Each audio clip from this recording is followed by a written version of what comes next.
everybody, welcome to my YouTube channel. I am so glad you're here. It is 2022, and as I was telling my special guest here today, it's not been great yet, and yet I know it will be. Anyway, I have an exciting topic today about flood insurance, and I do have a special guest here today, and I want her to introduce herself before we start into the questions. I'm Christy Hogan with Associated Insurance Managers. We've been located at Willcrest and I-10 for 27 years. Independent insurance agency, so we write all kinds of personal lines and commercial lines, home, auto, flood, umbrella, all your toys, any kind of personal lines insurance we'll write, except health insurance and life insurance. Gotcha. Well, I'm so glad you're here today. I'm super excited about the topic.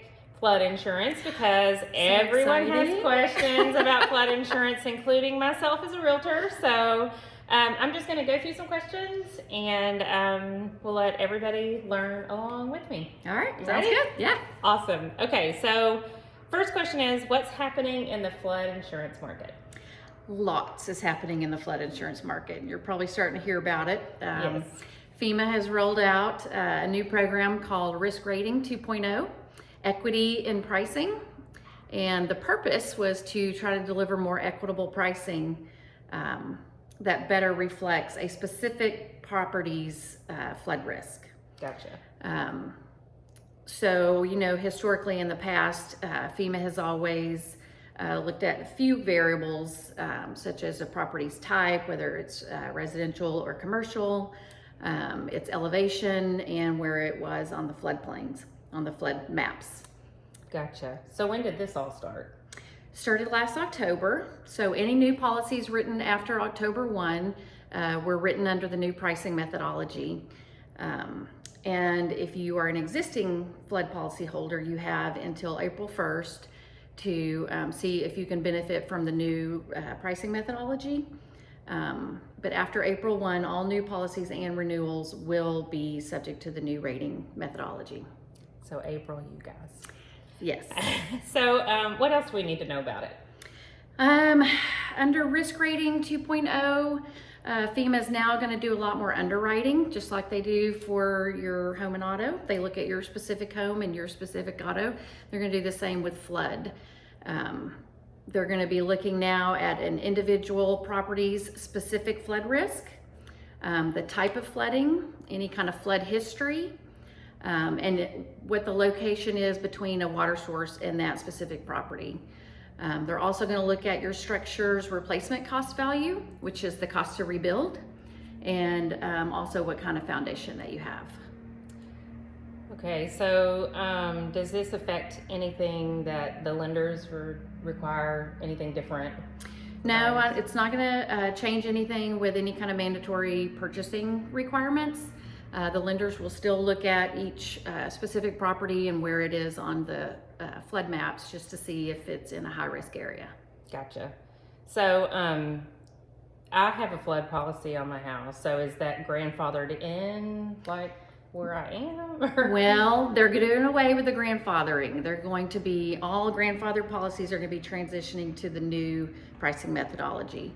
The good news is that if your rates increase, FEMA is only going to have a max of an 18% rate increase per year until it gets to the full risk rate.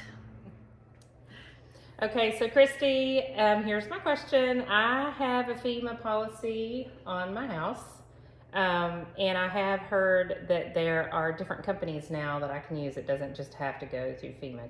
That's right. Can you tell me a little bit about that and the differences? That's right. Yeah, there are private flood insurers now. I write with several of the private flood companies. These are major insurance companies that have high financial ratings, just like a homeowner's or an auto standard carrier. The difference between private and FEMA policies are the availability for different coverage options, most notably additional living expenses. So on a FEMA policy, you cannot have, there aren't any coverages for additional living expenses. So if you're out of your house for flood damage, there's no coverage for that. But under a private policy, you can get that coverage. And that's for things like the cost of staying at a hotel if you're not able to stay in your house, the cost of eating out at restaurants, and even doing your laundry at a laundromat. You know, that's an additional cost that you wouldn't have if you were in your home. So that is a coverage that you can have with private insurance. Also, and probably most important, is the limits that you can get for your building and for your contents.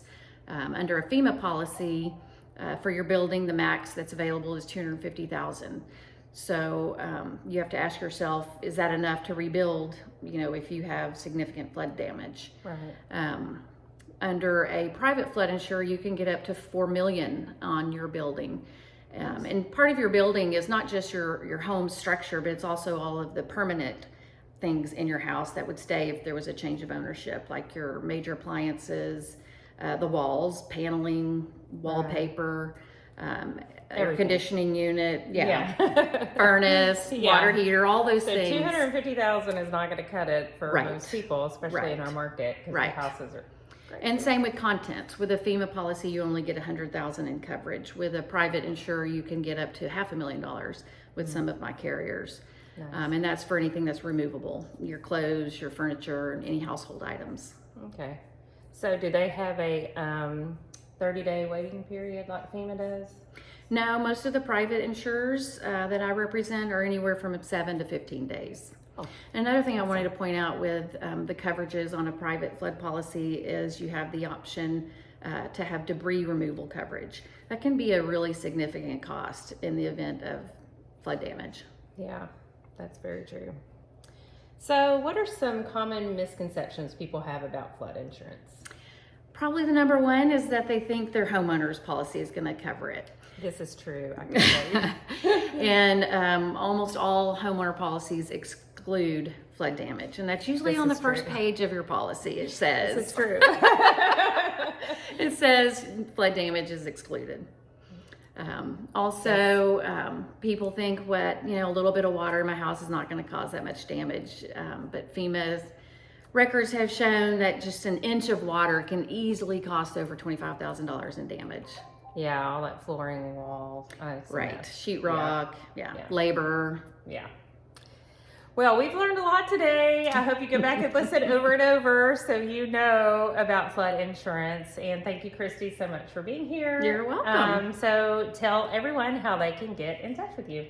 You can call my office at 713-365-8400, or you can go to my website, which is AIMINS.net. Stands for Associated Insurance Managers Insurance, AIMINS.net. Thank you so much, Christy. This You're has welcome. been super helpful. If you have any other questions, put them in the comments below. If I don't know the answer, Christy will know the answer, and we can hook you up. Thanks so much. Thank you. Bye. Bye.